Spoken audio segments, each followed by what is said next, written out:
आसान नाज़रीन कराम, मुल्क की सूरत हाल जो कुछ भी है वो तो कई दिनों से, कई महीनों से, कई हफ्तों से हम गुफ्तगू करते आ रहे हैं। मुख्तलिफ तरह के पहलू रोज़ बरोज़ नज़र आते हैं, कभी मईशत पर, कभी सलामती पर, कभी अदालती निज़ाम पर, कभी किसी चीज़ पर, कभी कुछ चीज़ पर।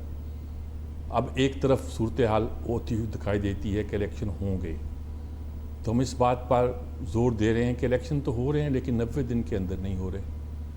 दूसरी तरफ इस बात पे ज़ोर दे रहे हैं कि चलिए हो तो गए, इलेक्शन कमीशन ने ऐलान तो कर दिया, मगर ये क्या ऐलान हुआ कि आखिरी हफ्ते में होंगे जनवरी के, ये बताएं कि फ़लाँ तारीख को होंगे।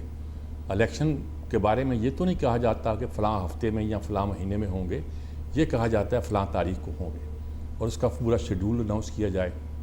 लेकिन बहरहाल एक इत्मीनान का इजहार किया जा रहा है कि इलेक्शन हो रहे हैं। इसमें पार्टियों की तैयारी क्या है, क्या सूरत हाल बनती है, क्या नक्शा बनता है। सबसे ज़्यादा नज़रें दिखाई देती हैं लोगों की लंदन की तरफ।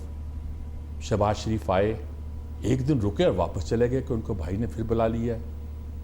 किसी ने कहा कि अहम पैगाम लेके गए हैं, किसी ने कहा कि उनकी मुलाकात हुई है कोई ख़ास, किसी ने कहा मुलाकात का मामला नहीं है, बल्कि जो उनकी एग्जेक्टिव कमेटी का इजलास हुआ है उसमें बहुत सी बातें तय हुई हैं जिनको कन्वे करना ज़रूरी था। और उस हवाले से नवाज शरीफ चाहते हैं कि जब पाकिस्तान में आएँ तो जब उनके आने के साथ उनके लिए ग्राउंड जो है बिल्कुल हमवार हो। शायद कोई दुश्वारियाँ नज़र आ रही हों, उनकी इतला देने गए हों या क्या करने गए हों। बहरहाल एक बसात बिछाई जा रही है इलेक्शन की।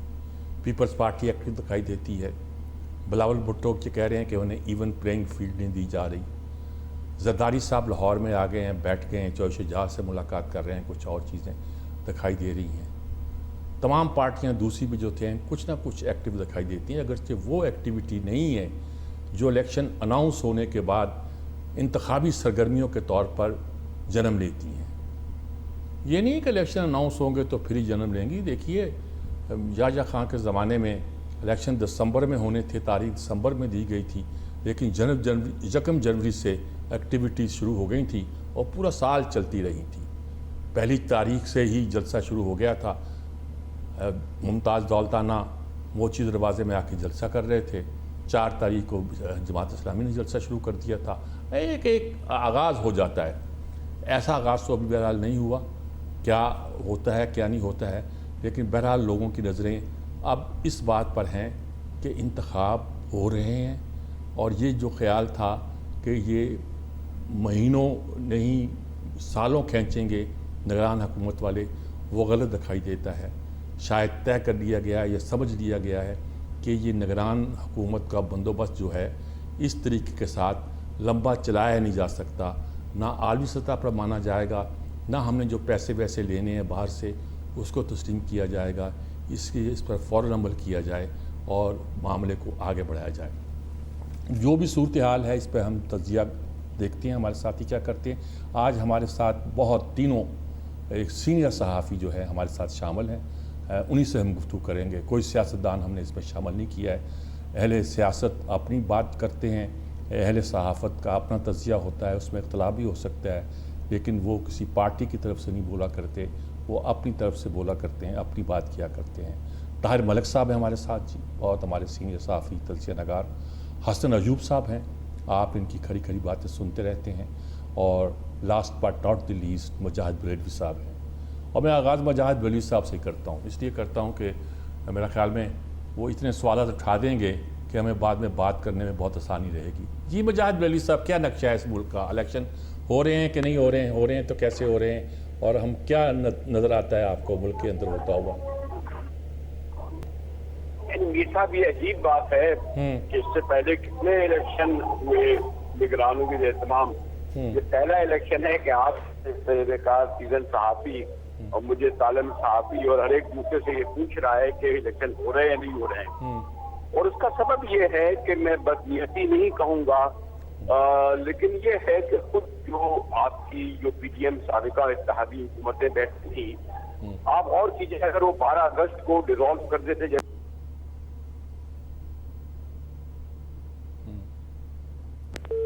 लाइन फिर शायद कुछ प्रॉब्लम हो गया है। जी ताहिर मलिक साहब, आप कुछ पर रहनुमाई करें, ये बजाहिर लाइन जो है बार बार कट रही है, आप क्या कहेंगे? सारी ये सूरत पैदा हुई है। देखें जी, बेशुमार इसके ज़ाविये हैं, आप इसको हर एंगल से डिस्कस कर सकते हैं। मैं भी डेफिनेटली कोई ना कोई अपना भी नुक्ता नज़र दूंगा, मगर एक चीज़ जो है वो है क्लैरिटी। कोई चीज़ वाज़िया नहीं है, और ये मैं समझता हूँ कि इससे ज़्यादा को और क्या ट्रेजिडी हो सकती है कि आप दुनिया की 5वीं बड़ी पॉपुलेशन हो, दुनिया की 6ठी बड़ी आप आर्मी हो, आपके पास एटमी टेक्नोलॉजी हो, एक आपकी लोकेशन हो और यहाँ किसी को पता ही नहीं है। मतलब जो आपका वजीर आज़म है उसको भी जाके यूनाइटेड नेशन में यही सवाल हुआ है कि इलेक्शन कब होंगे। तो एक इस पे तो मेरा हाल मैं बिल्कुल क्लियर हूँ कि पाकिस्तान की जो लेटली सियासी जो डेवलपमेंट हुई है उसमें जो सबसे बड़ी चीज़ डेवलप हुई है वो अनसर्टेनिटी है, गैर यकीनीपन है। और वही आपका गैर यकीनीपन आपकी इकॉनमी पे नज़र आ रहा है, आपकी सियासत पे नज़र आ रहा है। ये तो मेरा एक जनरल कमेंट है। जहाँ तक आपका सवाल है इलेक्शन में, तो इलेक्शन में भी मुझे कोई पीस नज़र नहीं आ रहा। उसकी वजह है कि आप 9 मई को जितना मर्जी डिस्कस कर लें, आप तहरीक इंसाफ के जो चेयरमैन हैं उनकी पॉलिसीज़ को जितना मर्जी क्रिटिसिज्म करें, एक पॉपुलैरिटी का एलिमेंट है, कुछ लोग उनके साथ हैं। और सबसे जो इंटरेस्टिंग पार्ट है, इस इलेक्शन में 2.5 करोड़ के करीब नए वोटर्स आए हैं, नए नौजवान आए हैं। तो ये समझ नहीं आ रही कि पीटीआई की क्या इस इलेक्शन में सिचुएशन होगी, क्या उनका फेस होगा, क्योंकि यहाँ जो बड़े बड़े नाम है वो तो कहते हैं जी कि आपको बल्ला नज़र ही नहीं आएगा, आपको तो कैंडिडेट नज़र नहीं आएगा। तो एक इबहाम ये है कि अगर पहले तो इबहाम है कि इलेक्शन होंगे कि नहीं होंगे, दूसरा इबहाम है कि उसमें होंगे तो आपकी जो 3 मेजर पॉलिटिकल फोर्सेस हैं उसमें एक सबसे बड़ी जो पॉलिटिकल फोर्स है उसका क्या रोल होगा, ये दूसरा सवाल है। और तीसरा सवाल जो मैं करना चाह रहा हूँ कि नवाज शरीफ ने जो इलेक्शन की जो बयानिया आगाज़ में दिया है, वो लगता है कि वो अभी तक 80s 90s से बाहर नहीं है। वो बदला है, वो एहतसाब है कि छोड़ूंगा नहीं। अब उन्होंने 2 जर्नैलों के साथ पूरा पनामा का बेंच भी हिट कर दिया, और उसमें कमाल ये है कि सर्विंग जज भी आ गया जिसने कल को पाकिस्तान का चीफ जस्टिस बनना है। तो मेरा अपना ख्याल है कि असल बयानिया जो असल पाकिस्तान का इलेक्शन है उसका महवर तो आम आदमी की इकॉनमी है, बेरोज़गारी है, गुर्बत है, बिजली है, ये सारे इश्यूज हैं। तो अभी बहुत ही अंधेरा नज़र आ रहा है, हर हवाले से कोई किसी किस्म की क्लैरिटी नहीं है। ठीक बात लगता है। जी हसन अयूब साहब, आप क्या कहेंगे सारी सूरत हाल पर? मीर साहब बहुत शुक्रिया। देखिए मैं थोड़ा सा जो है इकराम के साथ थोड़ा सा इख्तिलाफ करूंगा मलिक साहब से। बिल्कुल करें ताकि उसकी वजूहात है। वजह पहली वजह यह है कि मुझे तो 1% यानी रत्ती बराबर भी इस बात का शुबा नहीं है कि इलेक्शन नहीं होंगे। और ये आज से नहीं, मैं पिछले 3-4 माह से मुझे इस बात का इल्म है कि इंतखाबात होने हैं और डीलिमिटेशन के बाद होने हैं। और इसका जो एविडेंस है वो मेरे ट्वीट्स है, और मैंने ट्वीट वो फिर भी कर दिया था कि इंतखाबात 2024 में होंगे। मैंने तारीख दी थी मार्च की, ये इंतखाबात होने जा रहे हैं जनवरी के आखिर में। तो इस हवाले से तो कोई गैर यकीनी सूरत हाल नहीं है। लेकिन दूसरी बात ये है कि अभी बदगुमानियां बड़ी फैलाई जाती हैं। असल में पहले होता ये था कि सोशल मीडिया का इतना इम्पैक्ट नहीं था हमारी जो क्या कहते हैं पॉलिटिक्स के ऊपर। इस वक्त सोशल मीडिया ने इतना झूठ और इतने मामले को इतना ब्लर कर दिया है कि एक साफ दिखाई देने वाली चीज भी धुंधली हो चुकी है। अब इसमें आप देखेंगे, एक्सपोजर मैं बता रहा हूँ कि नवाज शरीफ साहब ने ऐलान किया, शहबाज शरीफ साहब ने ऐलान किया कि 21 अक्टूबर को वो वापस आ रहे हैं। आप देखिए 2-3 दिन पहले समा टीवी ने खबर चलाई कि जी वो जो है वो तारीख तब्दील हो गई है। फिर कल शहबाज शरीफ साहब जो है वो वहां गए और उन्होंने मीडिया से गुफ्तगू में कहा कि बिल्कुल कोई तारीख हम तब्दील नहीं कर रहे। फिर वो इजलास के बाद फिर उन्होंने दोबारा बार उनको कहना पड़ रहा है, यानी कोई ऑफिशियल स्टेटमेंट आता नहीं है। और टेलीविजन चैनल्स भी और सोशल मीडिया के ऊपर भी इस किस्म की बदगुमानियां पहले फैलाई जा चुकी होती हैं कि मेन स्ट्रीम चैनल के काम करने वाले भी उसके जो है वो जद में आ जाते हैं और वो खबर फाइल कर देते हैं। बड़ा अनफॉर्चुनेट है, ऐसे होना नहीं चाहिए। देखिए एक झूठ का बाजार है जो कि गुज़िश्ता चंद सालों से पाकिस्तान की सियासी निज़ाम के अंदर आ चुका है। और ये आपको याद होगा जब मैंने अपनी जो है वो सहाफत का आगाज किया था तो उस टाइम ये चीज मौजूद नहीं थी। और आपकी इत्तला के लिए कि मैंने अपनी सहाफत का आगाज न्यूज़ 1 टेलीविजन से किया, और उस वक्त आप यहाँ पर न्यूज़ 1 के अंदर जो है वो शो करते थे। तो I admire you as my senior और एज माय जो है वो कहते हैं उस्ताद के तौर पर मैं आपको देखता हूँ। तो अभी जो यहाँ पर सूरत हाल है इस वक्त, इंतखाबात होंगे, केयर टेकर गवर्नमेंट को नहीं मालूम कि इंतखाबात कब होने हैं। ये बात दुरुस्त है क्योंकि उनका काम नहीं है। उन्होंने तो जो अहकामात इलेक्शन कमीशन ऑफ पाकिस्तान की जानिब से आएंगे उनको उन्होंने सपोर्ट करना है और उन पर अमल दरामद करना है। अब इलेक्शन कमीशन की जानिब से तमाम चीफ सेक्रेटरीज को लिख दिया गया है कि आप इंतखाबात की तैयारियां करें। इसी तरह उन्होंने जो चीफ कमिश्नर इस्लामाबाद को लिख दिया है कि आप इंतखाबात की तैयारियां करें। तो अब पूरे मुल्क की जो ब्यूरोक्रेसी है वो इंतखाबात की तैयारियों में उन्होंने उसका आगाज कर दिया है। इंतखाबात इंशाल्लाह जरूर होंगे। अब इंतखाबात में क्या पाकिस्तान तहरीक इंसाफ होगी या नहीं होगी, मेरी इत्तलात के मुताबिक पाकिस्तान तहरीक इंसाफ जो आइंदा इंतखाबात हो रहे हैं जनवरी 2024 में, उसमें बैलेट के ऊपर बल्ला जरूर होगा। और बैलेट के ऊपर बल्ला होगा, क्या उनके पास उम्मीदवार होंगे नहीं होंगे इस मुतल्लिक मैं कुछ नहीं कह सकता, क्योंकि रेत की दीवार साबित हुई है पाकिस्तान तहरीक इंसाफ निस्बतन अगर देखा जाए तो मुस्लिम लीग नवाज के मुकाबले में। क्योंकि इसी तरह मुश्किल वक्त था मुस्लिम लीग नवाज पर, तो पार्टी इंटैक्ट रही। नवाज शरीफ साहब जेल में चले गए, लोगों को गिरफ्तार किया गया, फिर भी वो पार्टी के साथ जो है वो खड़े रहे। लेकिन यहाँ पर तो लोगों को भी जेल में नहीं डाला, वो पहले ही रूपोश हैं।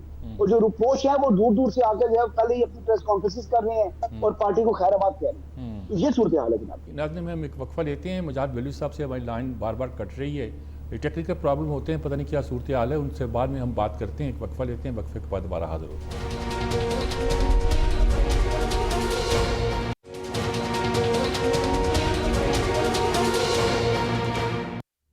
जी नाज़रीन कराम, हम गुफ्तगू कर रहे थे मुजाहिद वैल्यू साहब के साथ। हमारा रब्ता बार बार मुनक़ते हो रहा है, हम बात जारी रखते हैं। इस अरसे में वो उनसे रब्ता हो गया तो दुरुस्त, वरना हम किसी और के साथ भी गुफ्तगू को जारी रखेंगे। ताहिर मलिक साहब, आपने हसन अयूब साहब की सारी गुफ्तगू सुनी कि इलेक्शन तो वो कहते हैं हो रहे हैं और होते दिखाई देते हैं। बहुत से लोगों की ख्याल यही है कि पाकिस्तान की इस वक्त मजबूरी ये है, पाकिस्तान की इस्टेब्लिशमेंट की भी और पाकिस्तान की स्टेट की भी, कि वो इलेक्शन जैसे तैसे कराए। कुछ लोगों का ख्याल है कि बल्ला तो होगा, लेकिन बल्ले के लिए उम्मीदवार होंगे कि नहीं होंगे, या बल्ले का चेयरमैन जो है वो हाथ में बल्ला पकड़ कर खड़ा होगा, या हार्ड क्या होता है डिक्लेयर हो जाएगा, बाहर बैठा होगा ग्राउंड से। ये अलग बातें हैं।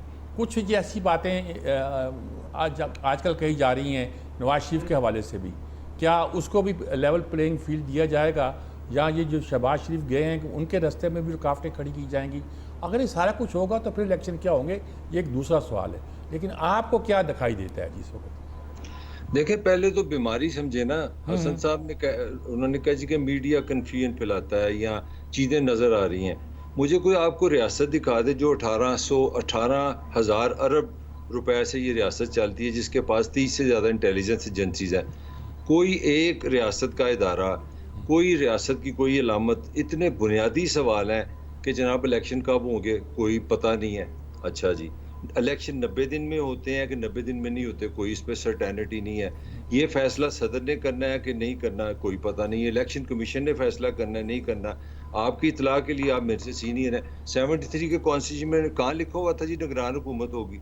कोई निगरान हुकूमत नहीं थी दुनिया में, कोई इस तरह का फैशन नहीं है। शोर ये आपने डाला हुआ कि पैसे नहीं है, अखराजात नहीं है। तो ये दुनिया की कौन सी लग्जरी है कि दुनिया की गरीब तरीन सोसाइटी जिसकी 1/3 पॉपुलेशन लेस देन $1 पे जिंदा रहे, तो वो एक हुकूमत पूरी बनाए, पूरा एक इंफ्रास्ट्रक्चर बनाए 90 दिन के लिए कि इलेक्शन कराने हैं, और बाद में आगे कह दीजिए ये तो इलेक्शन कमीशन की जिम्मेदारी है। और अगर ये इलेक्शन कमीशन ने कराना है तो फिर निगरान की क्या जरूरत है?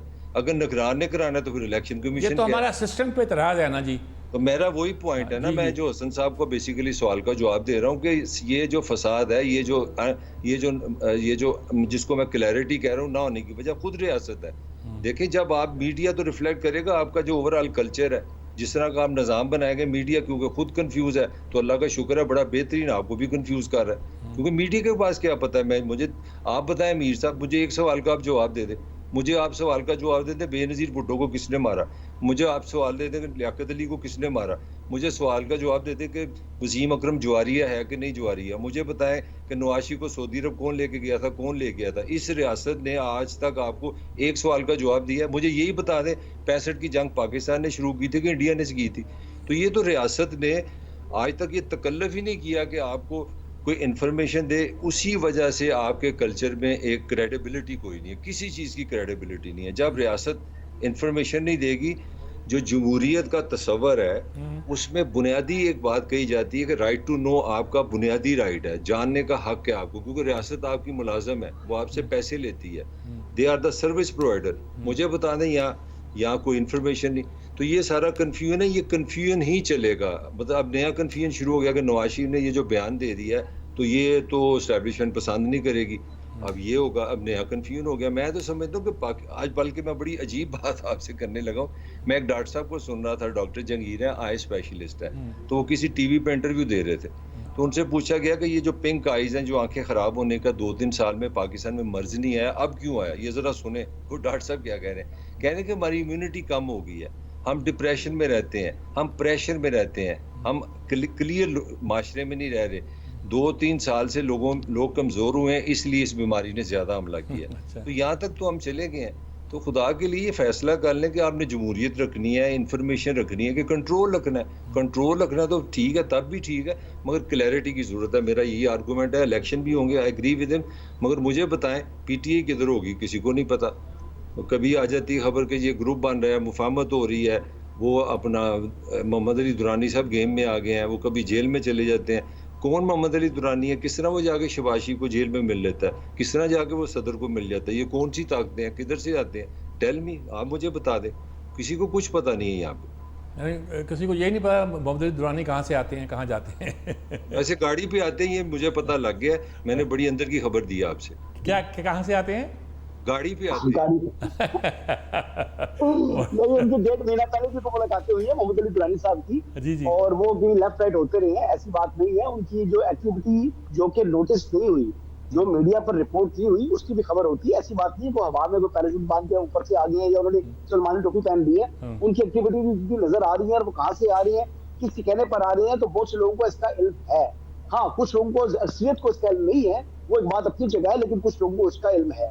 और सहाफत के अंदर भी, यानी मैं अपनी बात नहीं कर रहा, इवन फरीद साफी साहब को भी उसका इल्म है, मैं नाम भी ले रहा हूँ। चले अगली बात करते हैं। अच्छा, मैं आपको जो बात कर रहा हूँ कि जो मलिक साहब की बातें सच्ची बातें हैं, मलिक साहब की बातें जो है वो एक बिल्कुल उसमें जो एक वजन है, मैं उस बात से 100% इख्तिलाफ नहीं कर रहा, लेकिन कुछ चीजें ऐसी हैं कि हालात कुछ, अगर आप उनको 2+2 4 मैच करें तो आपको नजर आ जाएगा कि चीजें क्या चल रही हैं, क्या प्लानिंग क्या है और उसकी एग्जीक्यूशन हो रही है या नहीं हो रही।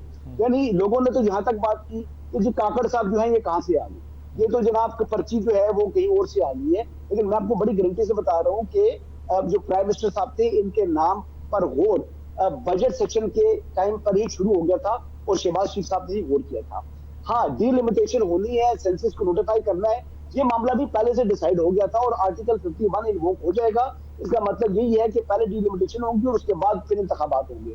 तो कुछ चीजें ऐसी हैं जो कि थी, लेकिन अब लोगों को दीवार पर लिखी हुई चीजें दिखाई ना दे, वो पढ़ ना सके, तो इसमें आपका या मेरा कसूर नहीं है। ये सब वो कुछ चीजें आपको खुद को देखनी होती है। हाँ, उनका इश्तिहार नहीं लगाया जा रहा, वो उनका ढोल पीट कर ऐलान नहीं किया जा रहा, ऐसी चीजें भी हैं। अच्छा, अब अगली बात करते हैं जी कि क्या पाकिस्तान तहरीक इंसाफ इंतखाबात में होगी। मैं पहले कह रहा हूँ कि इंतखाबात में बैलेट के ऊपर बल्ला जरूर होगा, लेकिन अब जो पीटीआई के लोग हैं वो खुद पीटीआई को छोड़कर इस्तेकाम पाकिस्तान पार्टी में जाना शुरू कर दें, वो पीटीआई के लोग खुद पीटीआई को छोड़कर परवेज खट्टर साहब की पार्टी में जाके मिलना शुरू कर दें, तो इसमें आप और मैं क्या कर सकते हैं। जो बिलावल भुट्टो जरदारी को जो उन्होंने शोर किया, जो उनकी थोड़ी सी चीखो पुकार और लेवल प्लेइंग फील्ड के बारे में वो बात कर रहे थे, उनकी ख्वाहिश थी कि ये निगरान हुकूमतें ये लोग तोड़कर उनकी पार्टी में जो है वो शामिल करा दें, लेकिन ना उन्होंने उन लोगों को तोड़कर ना पीपल्स पार्टी में शामिल कराया, ना ही उन लोगों को पीटीआई के जो मुदर्रिफ अरकान है उनको तोड़कर मुस्लिम लीग नून में शामिल कराया। अब वो कह तो रहे मुस्लिम लीग नून से कि हमें लेवल प्लेइंग फील्ड दें, लेकिन वो बेसिकली उनका मुतालबा निगरान गवर्नमेंट से है कि आप जो है वो हमारे साथ इन लोगों की शमूलियत कराएं। अब पीपल्स पार्टी और मुस्लिम लीग नून की लूरा कुश्ती है। अब इसको भी कोई बंदा इस तरह बता दे कि बड़ी सीरियस इनकी लड़ाई और जंग जदर हो चुकी है, तो ये नहीं है, दोनों ने इलेक्शन में जाना है और अपना अपना इलेक्शन लड़ना है। इंतखाबात का भी हालात जो है वो गर्मी तेज होगी 1-2 महीने के बाद, बिलखुसूस 21 अक्टूबर के बाद आप देखेंगे कि जो पाकिस्तान की जो सरजमीन है ये गर्म होगी, यहाँ पर सियासी टेम्परेचर राइज होगा और फिर जोड़ तोड़ भी होगी इलेक्शन से पहले।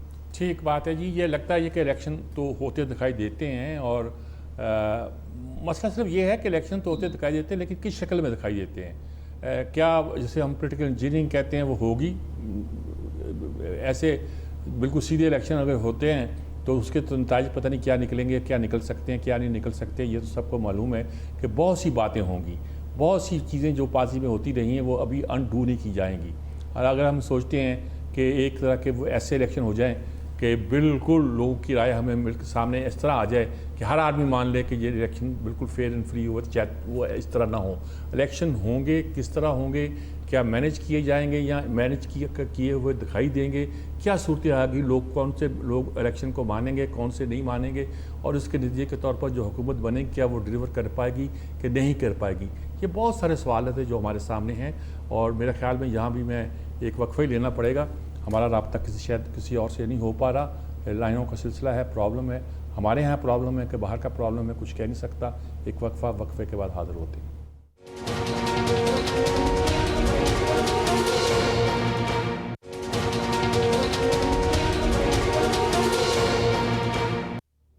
जी नाज़रीन कराम, टेक्निकल ख़राबी तो अभी जारी है जी, वो प्रॉब्लम अपनी जगह, लेकिन कोई फ़र्क नहीं पड़ता।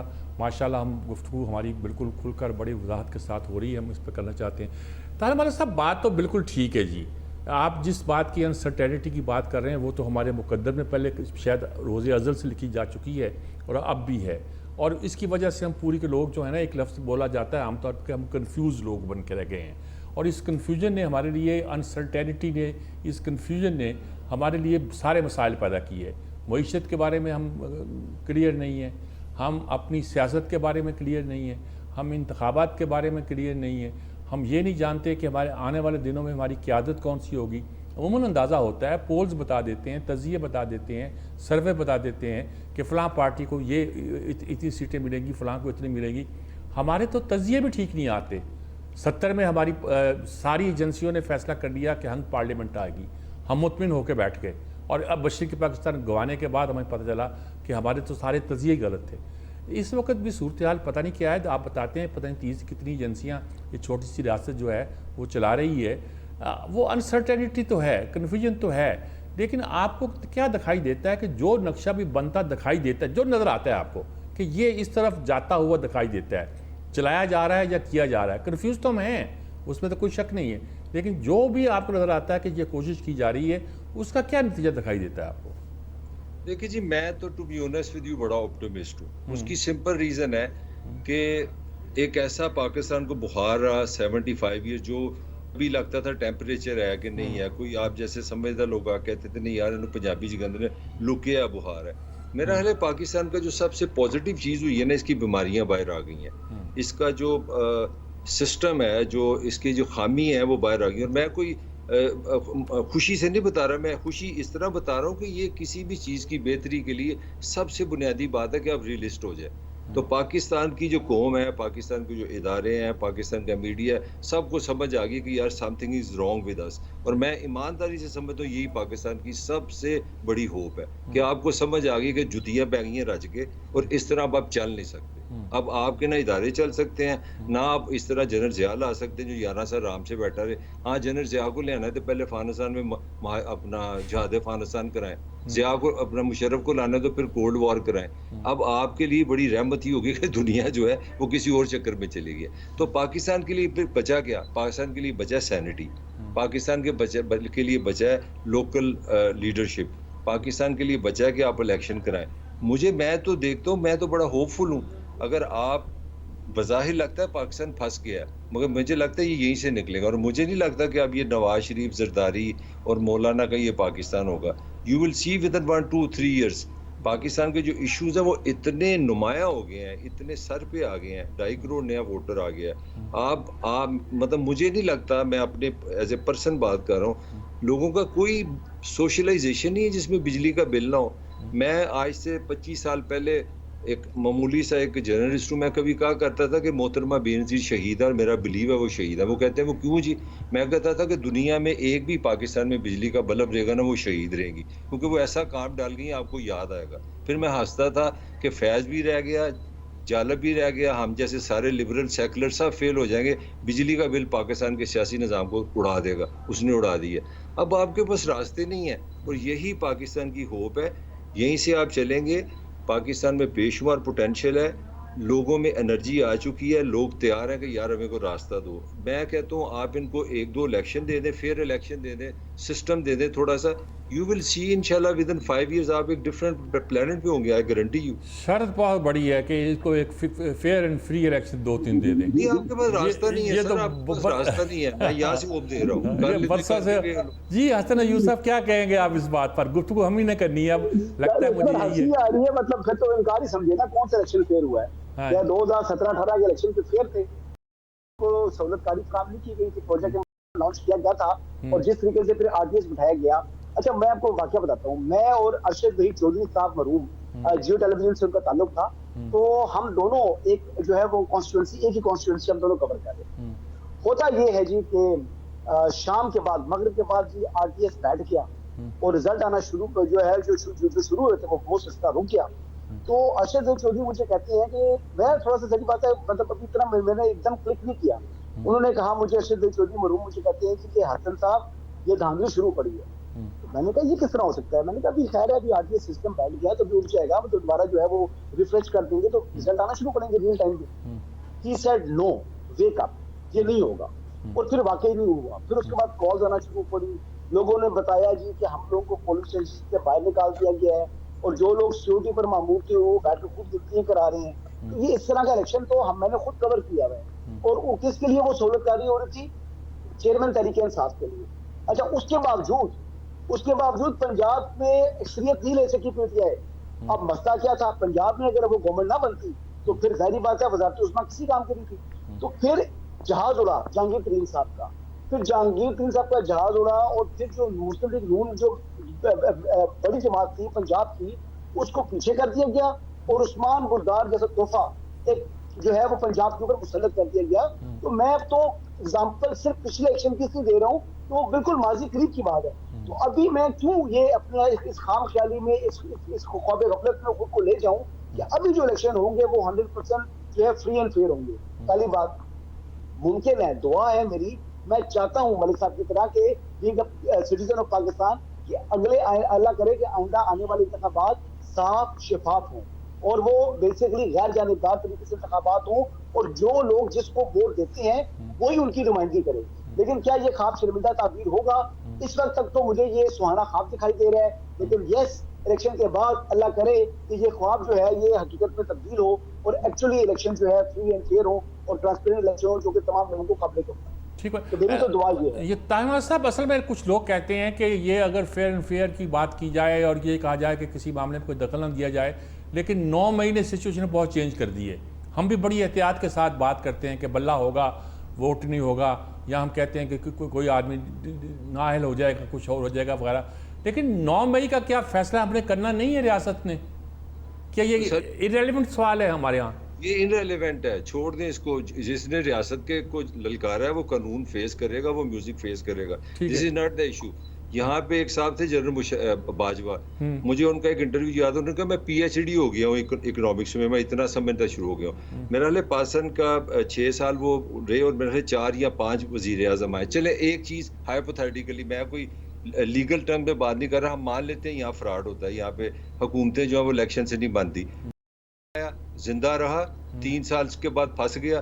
फिर ये लोग आए, अपना बड़ा 16 अपना महीने है, बड़ा हनीमून आया जी कि वो सागडर आ गया, जहाज भी भेज दिया कि डॉलर नीचे आ जाएगा, कुछ हुआ। साबित मैं वही कर रहा हूँ कि अगर ये सिस्टम सही नहीं था तो आप डिलीवर कर सके। बाजवा साहब एक एहतराम से इज्जत के साथ एग्जिट लेके जा सके कि यार मैं पाकिस्तान का आर्मी चीफ था, मैंने कोशिश की इस मुल्क की इकॉनमी बेहतर करूं, मैंने पॉलिटिशियन से मिलकर काम किया, एक भी पॉजिटिव रिजल्ट आया नहीं आया। वाई? क्योंकि वो क्वेश्चन रेज हो गया। ये गुज़श्ता 5 साल ने साबित कर दिया है, जो अगर हम नून की ये बात मान लें कि को लाया गया है तो फिर हमने डिलीवर किया कि आप मुझे बता दें। चले अब नवाज की बात मान लेते हैं कि ये शहबाज को लाया गया, तो शहबाज ने क्या किया, डॉलर कहाँ से कहाँ गया? You could not deliver anything. अब मैं आपको एक बच्चों मतलब आप समझेंगे कि मैं बड़ा वो फन्ने खां स्टाइल में बात कर रहा हूँ, मैं आपको चैलेंज करने लगा हूँ। आप इलेक्शन जिस तरह पुराना आप जो आप बात कर रहे हैं खदशे का इज़हार, आप नवाज शरीफ को वज़ीर आज़म बना दें। सर 2 महीने में बहुत ज़्यादा आपको दे रहा हूँ, 2 महीने में बेचैनी फैल जाएगी। आप ठीक कह रहे हैं। आप बिलावल को ले आए, मेरी बात सुन लेना। आप बिलावल किसी को ले आए, मुझे ले आए, आप मीर साहब आप आ जाए। उस फन्ने खां नहीं, अब इलेक्शन से काम नहीं चलेगा। डिलीवरेंस आपको, यू मस्ट डिलीवर। यही पाकिस्तान की होप है और इसीलिए मैं खुश हूँ। ठीक है, बिल्कुल ठीक है। हसन अयूब साहब ये तीसरा नाम नहीं लेते, हम भी एहतियातन वैसे वो नाम नहीं लेते। मैं कहता हूँ चलो उसको भी ले आएँ तो क्या मसला हल हो जाएगा? ये तीसरी किसकी बात कर रहे हैं आप? ये दो नाम तो ले रहे हैं ना जी। तीसरा नाम बल्लेबाज का नाम है, वो हम नहीं ले रहे। आजकल बल्लेबाज को बैटर कहते हैं। ये है कि वो बल्लेबाज साहब जो हैं अगर अहल होते हैं तो वो इलेक्शन लड़े, वो पाकिस्तान के शहरी हैं। अगर उनकी कन्विक्शन खत्म होती है, आज तो नवाज शरीफ भी कन्विक्ट हैं, वो भी अभी इलेक्शन लड़ने के अहल तो नहीं है, उन्होंने भी अपनी कन्विक्शन खत्म करनी है। गो के अब 5 साल की मुद्दत कर दी गई है और उसके बाद क्योंकि उनकी जो सजा है, अगर सजाएं खत्म हो जाती हैं तो फिर नवाज शरीफ साहब भी इलेक्शन लड़ने के अहल हो जाएंगे। तो अभी हतमी तौर पर तो चेयरमैन तरीके इंसाफ है, उनके मामला भी अभी जो है वो क्लियर होना है। इलेक्शन में वक्त है, हो सकता है कि इलेक्शन के शेड्यूल अनाउंस होने से पहले ही वो जो है दोबारा एल हो जाए, लेकिन ऐसा होता दिखाई तो नहीं दे रहा। लेकिन मैं हाइपोथेटिकली बात करूं, अगर वो दोबारा मुल्क के वज़ीर-ए-आज़म बन जाएंगे तो जिस हालत में मुल्क आज है, फिर ये डिफॉल्ट से पाकिस्तान को कोई नहीं बचा पाएगा। क्योंकि बात ये है कि मीर साहब एक अच्छा ड्राइवर हो ना, बहुत अच्छा ड्राइवर है, उससे आप कुकिंग कराएंगे ना तो वो हंडिया जला देगा। और बहुत अच्छा आपके पास कुक है, उससे आप ड्राइविंग कराएंगे तो वो गाड़ी तोड़ देगा। बहुत अच्छे प्लेयर थे, बड़े अच्छे स्पोर्ट्समैन थे, एडमिनिस्ट्रेटर भी थे। तो उन्होंने मुल्क की जो है ना वो जो गाड़ी थी उसको कभी आगे से मारा, कभी पीछे से मारा। IMF में जाएंगे नहीं जाएंगे, ये करना है नहीं करना, डिसीजन मेकिंग पावर ही नहीं थी उनमें, मुल्क को एक सत्यानाश कर दिया उन्होंने। तो यही हालत है। और उन्होंने इस बात का, मैं नहीं कह रहा, ये तो उन्होंने खुद अपने तीसरे साल में वो कहते हैं कि अब मुझे हुकूमत करनी आई है। यानी वो पहले जो 2 साल थे वो तो तजर्बा किया उन्होंने।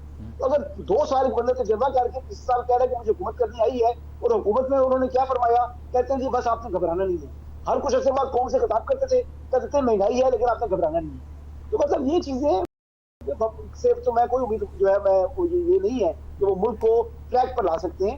ट्रैक पर पाकिस्तान, आप खुद माशाल्लाह सीनियर है, 2 या दौर में पाकिस्तान ने तरक्की की है। एक अयूब खान के दौर में जो कि डिक्टेटर थे, और दूसरा दौर नवाज शरीफ साहब का था जिसमें मोटरवे वगैरह बनी है, बाकी कुछ चीजें जो कि विजिबली आपको नजर आती है। बाकी तो दौर में बस क्या कहूँगा, नारेबाजी हुई है और तो कुछ भी नहीं। ठीक बात है। तारमल साहब, आप इजाज़त देंगे हमें कम से कम इलेक्शन करा लें, फिर जो होगा देखा जाएगा? इजाज़त दे दें। मैं तो बार बार कह रहा हूँ आपको कराने पड़ेंगे, आपके पास कोई रास्ता नहीं है।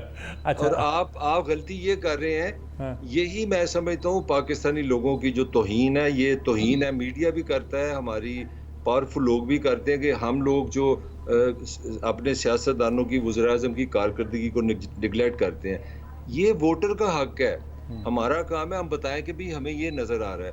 भाई अगर मैं आपको एक हाइपोथेटिकल एक प्रोसेस देता हूँ, 77 में मुझे याद है मैं 15-16 साल का था। अगर 77 से आप मुझे वोट देने की तमीज दे देते, भुट्टो के 77 में होता, आगे चलते जाते तो आज पता नहीं मेरे 35% में इलेक्शन हो गए होने थे, तो हमने बड़ा मेच्योर हो जाना था, मैं बड़ी जल्दी समझ आ जानी थी। अब मुझे बताएं, वो जो के आशिक हैं वो समझ रहे हैं कि उसके साथ ज्यादती होगी, और नवाज शरीफ अपना केस लड़ रहा है कि जनाब मेरे से 2016 का मेरा साफ करो, मेरे से ज्यादती हुई है। अब बिलावल भी आ गया है प्लेइंग, मुझे भी जी मेरी भी सुनो, मेरा भी हबीब बैंक है। भाई व्हाट इज दिस? आपको अल्टीमेटली फेयर इलेक्शन कराने पड़ेंगे, क्योंकि जो आपकी जो बार बार मैं होप कहाँ दे रहा हूँ, मैं होप दे रहा हूँ कि इंटरनेशनल इदारों से आपने पैसे लेने हैं, आपकी जो सिचुएशन है वो बड़ी हसास है, मैं इसको पॉजिटिव करार दे रहा हूँ। ठीक बात है। हमारी इस्लाह इसी तरह होगी, क्योंकि जब तक आप जंगे लड़ते रहे, कोल्ड वार में रहे, तो ये हमने कहा जी बस ठीक है, हर बंदे के हाथ में मोबाइल आ रहा है, प्लाट खरीदी जाओ तो बड़े खुश रहो। अब जूते पड़े, अब साहब में दानश्वरी आ गई है। ठीक बात है। ताहिर वाले साहब तो 77 में अभी 14-15 साल के बता रहे हैं वो थे। मैंने एक्टिवली उस सिलेक्शन को कवर भी किया है और उसमें एक तरह का हिस्सा भी लिया है, वोट भी दिया है, और सारी मूवमेंट को अपनी आंखों से देखा भी है, कवर भी किया है। मुझे अंदाज़ा है कि अगर उस वक्त इलेक्शन सही वो हो जाती तो क्या नतीजा निकलता, वो मुझे सब अंदाज़ा है। और उससे पहले का जो दौर था, ज़िया को जितनी भी गालियाँ दें, लेकिन उससे पहले का जो सो कॉल्ड जमहूरी दौर था, उसने भी पाकिस्तान के साथ क्या किया वो भी मुझे अंदाज़ा है। मैं बोलना नहीं चाहता, मुझे अच्छी तरह अंदाज़ा है कि सिर्फ एक नेशनलाइजेशन ने पाकिस्तान की मीशत को किस तरह तबाह करके रख दिया है, उसमें बहस नहीं करते। मैं सिर्फ आपसे पूछना चाहता हूँ, इलेक्शन तो हो जाएंगे इंशाल्लाह, इलेक्शन के बाद आपको कुछ होप नज़र आता है जी? ये मुझसे पूछ रहे हैं जी? नहीं, मैं अब हसन अयूब साहब से पूछ रहा हूँ, आपसे बहुत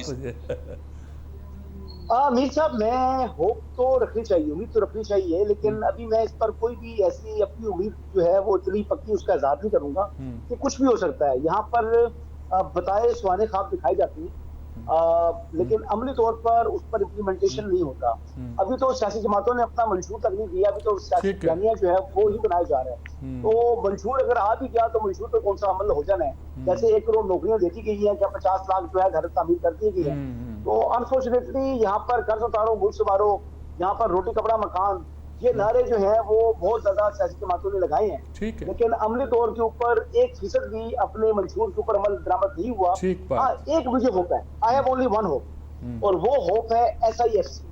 SIFC जो है, जो कि आपके जो मुख्तलिफ यानी क्या से कहते हैं, IT, मिनरल्स और एग्रीकल्चर, इन 3 के अंदर जो इन्वेस्टमेंट आ रही है, GCC कंट्रीज और दीगर ममालिक इन्वेस्ट करने जा रहे हैं, उससे पाकिस्तान को ट्रैक पर आ जाए और पाकिस्तान की माशी ठीक बात है जी। जो हमने इकरामिक के लिए मनसूबा बनाया है, इंटीग्रेशन की स्कीम बनाई है, अगर इससे कुछ डिलीवर हो जाए तो पाकिस्तान के लिए कुछ बचत का पहलू निकलता है। और अगर सचमुच इन्वेस्टमेंट आ जाती है, जैसा कहा जाता है, सचमुच प्लान चल जाती है, एग्रीकल्चर में चल जाती है, IT में चल जाती है, माइनिंग में चल जाती है, और सारा कुछ ये हो जाता है, तो शायद पाकिस्तान के लिए कुछ होप हो, उम्मीद की किरण फूटे और अब आगे बढ़े। अल्लाह करे ऐसा ही हो, दुआ ही कर सकते हैं ना जी। इजाज़त चाहता हूँ, अल्लाह हाफिज़।